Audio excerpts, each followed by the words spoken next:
Fabien Cole et ses coéquipiers. La saison dernière, dans le chaudron de Bollaert, les Bourguignons connaissaient l'une des pires déroutes de leur histoire. 7-0. Cette fois, il s'agissait de vite oublier, de se rassurer, comme ici sur cette tentative tranquillement captée par le gardien de la GIA.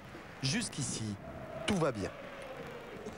Alors déjà un changement. Oui, c'est Kallenberg qui renonce finalement et est remplacé par Moussa Ndiaye. Moins de 10 minutes de jeu et voici le premier coup dur pour les hommes de Jean Fernandez. Dans un contact avec Kovacevic, Thomas Kallenberg est touché au genou droit. Sans leur stratège danois, les Blancs poursuivent malgré tout sur le même rythme. Auxerre, en mal de réussite offensive, place une première attaque construite.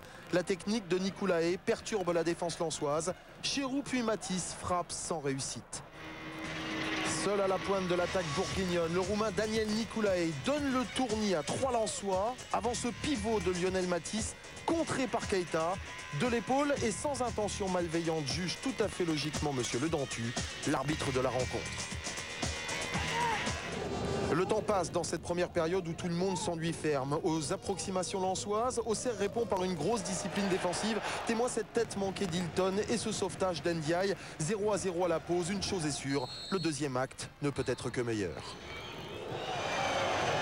Allez, Comer, il faut tenter le dribble, c'est bien. Comer devant Sagna, le centre à Calais, Demont, frappe de Demont peut-être, et c'est Demont, c'est un symbole, c'est le meilleur Lensois du match, Johan Demont. Mène à 0 face à Auxerre. Il aura donc fallu attendre plus d'une heure pour voir enfin la situation se décanter au stade Bollaert. Grâce à un homme blessé depuis 15 jours, très incertain avant ce match, mais qui grâce à son abnégation et sa générosité permet à Lens de trouver l'ouverture. Omniprésent sur son côté droit, en défense comme en attaque, Johan Demont est effectivement le symbole de la révolte d'une équipe lensoise bien brouillonne jusque-là. Reste désormais à tenir face à des Auxerrois frustrés. Sérieux, mais sans grand réalisme jusque-là. Les Blancs cherchent alors à réagir par l'intermédiaire d'Ndiaye qui bute sur un Charlie Tange bien inspiré. Une défaite, un nul. Voilà les stats d'Auxerre lors des 2 dernières journées. Une situation bien loin des ambitions bourguignonnes. Voilà entre autres ce qui décuple la volonté d'Ndiaye. Frappe lourde sur le poteau avec à l'arrivée un but de Nicolae refusé fort logiquement pour une faute de main de bas qui remet ce ballon dans le sens du but vers Pironi et Daniel Nicolae qui n'inscrira donc pas son deuxième but cette saison. Et pourtant, dans cette rencontre, jamais la GIA ne va renoncer.